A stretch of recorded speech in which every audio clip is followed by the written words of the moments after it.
বন্ধুরা, আমাদের রূপায়ণ নমিজ ব্লগে তোমাদের সবাইকে আরো একবার অনেক অনেক স্বাগত আর অনেক ভালোবাসা।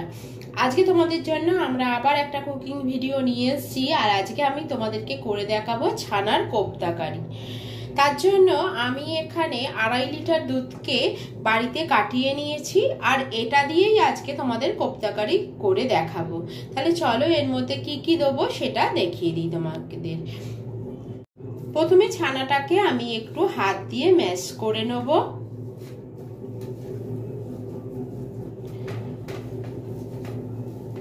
খুব ভালো করে এটাকে হাত দিয়ে একটু চটকে চটকে মেখে নিতে হবে।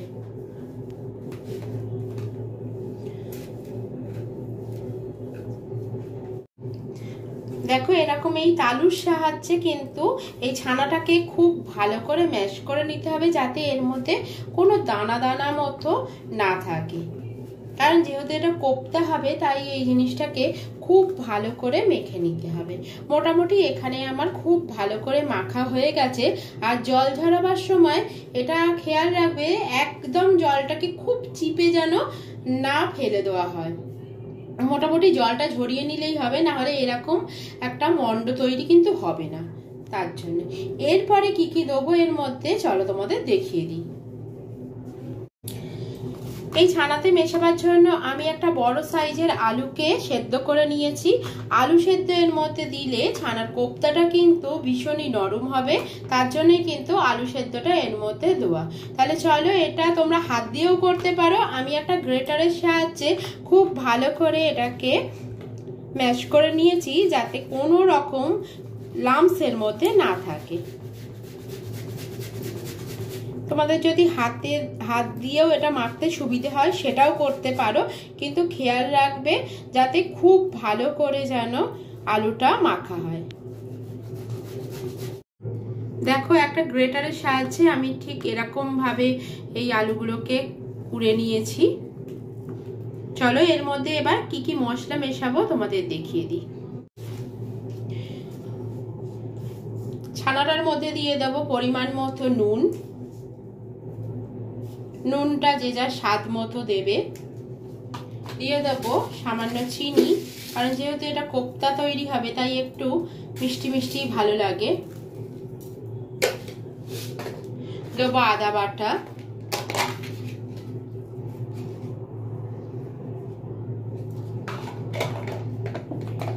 দেবো সামান্য লঙ্কা গুঁড়ো। তোমরা চাইলে কাঁচা লঙ্কার পেস্টও এর মধ্যে দিতে পারো। আর দিয়ে দেবো 2 চামচ কর্নফ্লাওয়ার।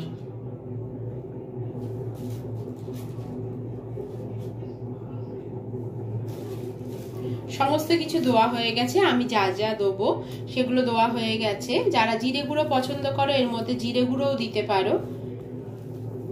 এবার সবকটা জিনিসকে একসাথে খুব ভালো করে হাত দিয়ে মেখে নেব।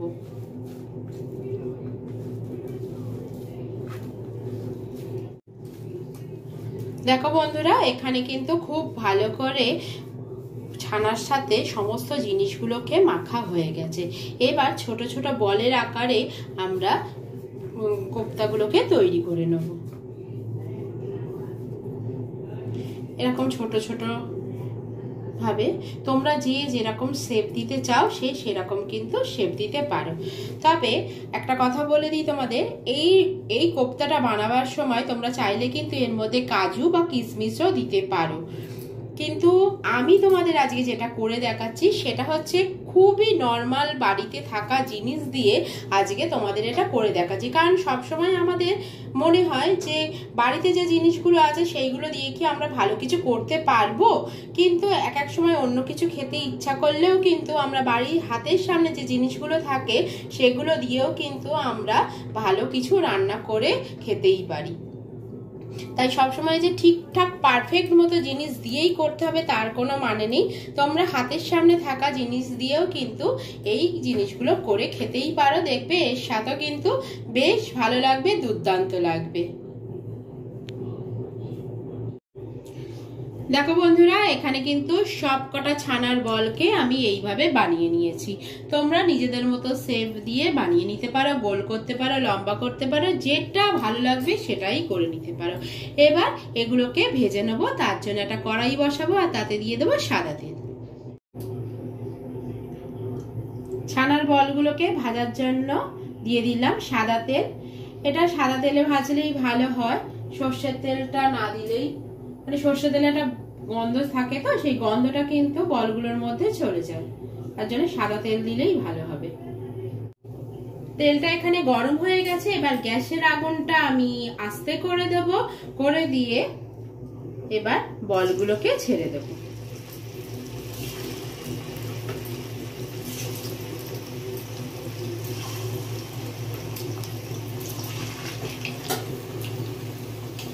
এবার এইগুলোকে,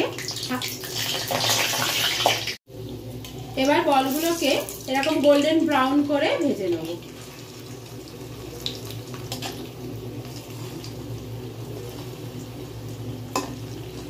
দেখতেই পাচ্ছ বলগুলো কিন্তু ফেটে যাচ্ছে না। এরকম করে ঠিকভাবে পরিমাণ মতো সমস্ত কিছু দিয়ে যদি এই কোপ্তার বলগুলোকে তৈরি করো, তাহলে কিন্তু ফেটে যাওয়ার কোনো সম্ভাবনা থাকে না, আর খেতেও কিন্তু দুর্দান্ত স্বাদের হয়। ছানার বলগুলো কিন্তু আমার দেখো মোটামুটি ভাজা হয়ে গেছে। এবার এই সময় তুলে নেব।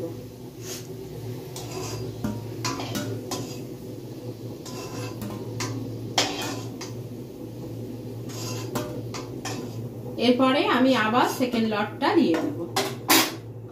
ঠিক একইভাবে সবকটা বলকে কিন্তু ভেজে নিতে হবে। আর গ্যাসের আগুনটা কিন্তু অবশ্যই লোতে রেখে দিতে হবে, না হলে ওপর দিকটা একদম কালো হয়ে যাবে আর ভেতর দিকটা কিন্তু কাঁচা রয়ে যাবে। তার জন্য গ্যাসের আগুনটা কিন্তু একদম লোতে রেখে এটা ভেজে নিতে হবে। এই দেখো বন্ধুরা, সেকেন্ড লটটাও কিন্তু ঠিক এইভাবেই ভাজা হয়ে গেছে। এবার এটাকেও কিন্তু আমি তুলে নেব। দেখেই বুঝতে পারছো একদমই কিন্তু কালো হয়নি, এটা কিন্তু একদম গোল্ডেন ব্রাউনই হয়ে গেছে। এইভাবেই প্রত্যেকটা বলকে আমি ভেজে নেব। দেখো পুরো কিন্তু ছানার বলগুলো আমার রেডি হয়ে গেছে। দেখেই বুঝতে পারছো কত সুন্দর হয়েছে, আর এগুলো কিন্তু ভীষণই নরম হয়েছে। এবার তোমরা এটাকে যে যেভাবে পারবে কারি কিন্তু করতে পারো। আমি যেরকম তোমাদের প্রথমেই বলে দিলাম, হাতের সামনে যে জিনিসগুলো আছে সেই জিনিসগুলো দিয়েই আজকে আমি কোপ্তা কারিটা বানাবো। তাই আজকে আমি আমার হাতের সামনে যে যে জিনিসগুলো পেয়েছি সেই দিয়েই কিন্তু কারিটা করে দেখাবো। তোমরা যেভাবে পারবে সেইভাবেই কিন্তু এগুলোর কারি করে খেতে পারো। তাহলে চলো আমি কিভাবে আজকে কোপ্তা কারিটা করবো সেটা তোমাদের সাথে শেয়ার করি। বন্ধুরা, আজকে কারিটার জন্য কি কি লাগবে সেটা তোমাদের দেখিয়ে দিই। আমি এটার মধ্যে আলু দেবো, আলু দিয়ে করছি। তোমরা চাইলে কিন্তু আলুটা স্কিপ করে যে মশলাগুলো আমি ভেজে দেখাচ্ছি তোমাদের, সেগুলো দিয়েও কিন্তু করতে পারো। আমি এটা বাড়াবার জন্য আলু দিয়ে করছি।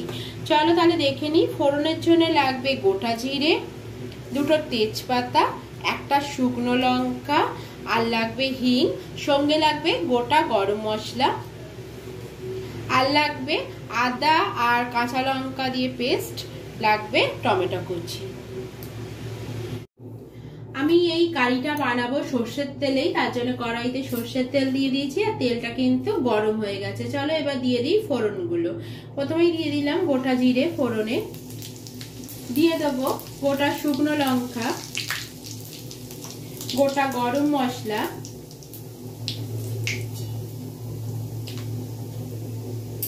আর দিয়ে দেবো দুটো তেজপাতা। এবার ফোড়নটাকে কিছুক্ষণ একটু ভেজে নেব।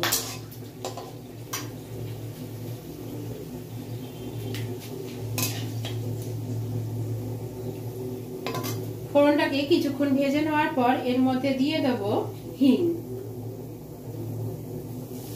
তোমরা যদি হিং পছন্দ না করো তাহলে হিংটা কিন্তু স্কিপ করতে পারো, তবে হিং দিলে কিন্তু গন্ধটা খুব ভালো বেরোয়।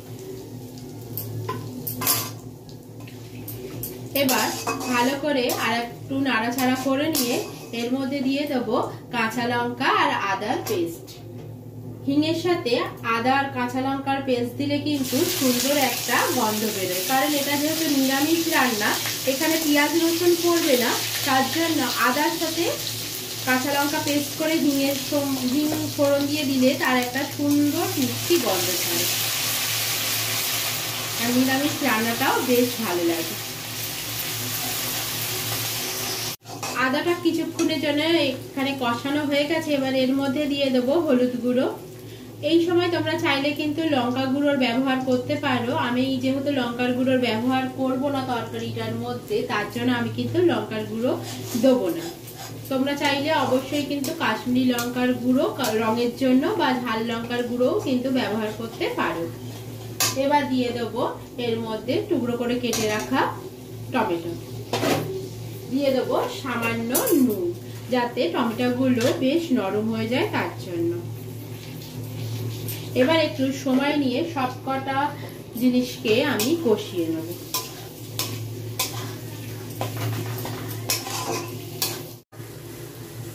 মশলাটা কিন্তু খুব ভালোভাবে দেখো কষানো হয়ে গেছে, আর দেখেই বুঝতে পারছো মশলাটা থেকে কিন্তু তেল ছেড়ে দিয়েছে, তার মানে মশলাটা কিন্তু একদম রেডি হয়ে গেছে। এবার এর মধ্যে দিয়ে দেবো সেদ্ধ করে রাখা আলুগুলোকে।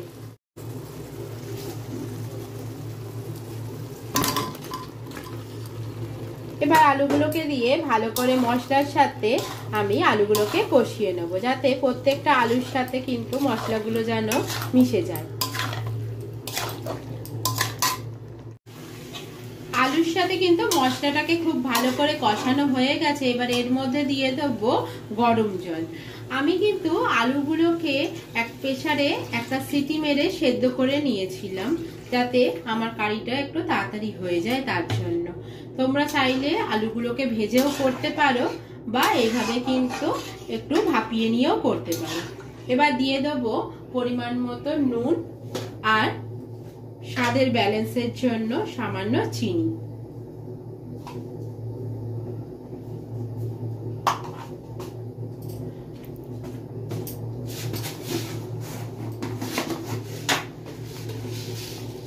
তোমরা যদি চিনি দিতে না পছন্দ করো তাহলে কিন্তু চিনিটা স্কিপ করতে পারো। ভালো করে এবার মিশিয়ে দেবো, দিয়ে একটা ঢাকনা চাপা দিয়ে দেবো, যাতে আমার এটা তাড়াতাড়ি হয়ে যায়। বন্ধুরা 5 মিনিট হয়ে গেছে, এবার খুলে একটু দেখে নেব। দেখো গ্রেভিটা কিন্তু অনেকটাই ঘন হয়ে গেছে। এবার এটার মধ্যে দিয়ে দেবো ছানার বলগুলোকে বা কোপ্তাগুলোকে।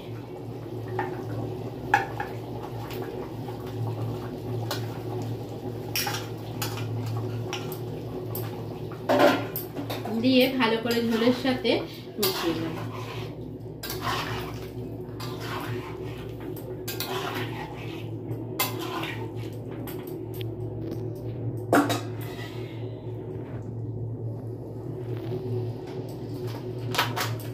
এবার এইখানে দিয়ে দেবো কিছুটা গুঁড়ো মশলা বা ভাজা মশলা।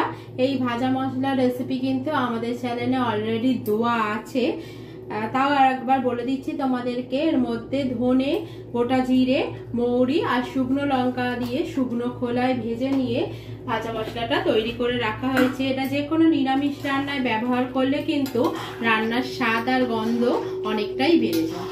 তাহলে চলো আরো 2 থেকে 3 মিনিটের জন্য এটাকে ফুটিয়ে নেব। আমার কিন্তু এখানে তরকারিটা একদম রেডি। এবার এটার মধ্যে আমি ধনেপাতা দিয়ে তরকারিটা শেষ করব। ধনেপাতা কুচি ওপর থেকে ছড়িয়ে দিলাম, দিয়ে ভালো করে মিশিয়ে নিয়ে তাহলে তরকারিটা আমার একদম তৈরি হয়ে যাবে। এটা তোমরা লুচি, পরোটা, রুটি বা যে কোনো রাইস মানে পোলাও, ফ্রাইড রাইস এগুলোর সাথেও তোমরা ট্রাই করতে পারো।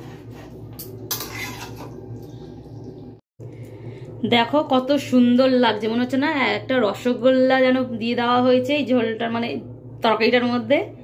যাও, তোমরা তো পুরো স্টেপ বাই স্টেপ দেখলে কিভাবে করলো, তো তোমরাও সেইভাবে ঘরে চটজলদি ট্রাই করে নেবে। নিয়ে নেওয়ার পর ভালো লাগলে অবশ্যই লাইক, কমেন্ট, শেয়ার আর চ্যানেলটাকে সাবস্ক্রাইব করে দিয়ে আমাদের পাশে থাকবে। তাহলে দেখা হবে অন্য কোনো ভিডিওর সাথে। এখনকার মতো এখানেই শেষ করছি, টাটা।